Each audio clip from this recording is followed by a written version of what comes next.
এক পুরানো কাস্টমারের রেফারেন্সে আমার কাছে এই নতুন কাস্টমারটা আসেন।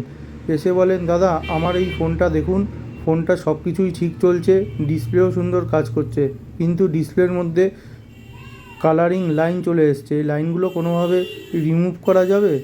আমি বললাম, দাদা এই লাইনগুলো যে এসছে এটা কোনোভাবে রিমুভ করা যাবে না, এইটা আপনার ডিসপ্লেটাকে চেঞ্জ করতে হবে।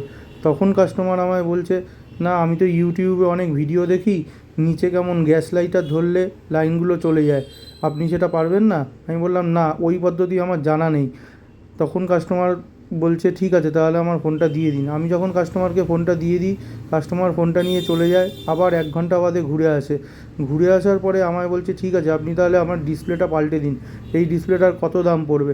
আমি বললাম, যদিও আপনি অরিজিনাল ডিসপ্লে লাগান 17,000 টাকা দাম পড়বে, কারণ যেই মডেলটা আছে এটা OnePlus 9 Pro, এই ডিসপ্লের অরিজিনালের দাম অনেকটাই বেশি। আর যদি একদম কমের মধ্যে লাগান তাহলে 2800 টাকা থেকে স্টার্ট হবে। কাস্টমার আমায় বললো, তাহলে আপনি 2800 টাকার ডিসপ্লেটাই আমায় লাগিয়ে দিন, কিন্তু ডিসপ্লে যাতে একটু কাজ করে। আমি বললাম, হ্যাঁ আপনার ডিসপ্লে টাচ সব কিছুই কাজ করবে, শুধু আপনার ফিঙ্গারপ্রিন্টটা কাজ করবে না। কাস্টমার রাজি হয়ে যায়। তখন আমি ওনার কাছ দিয়ে একদিন টাইম নিয়ে নিই, কারণ এই ডিসপ্লে সচরাচর মার্কেটে পাওয়া যায় না।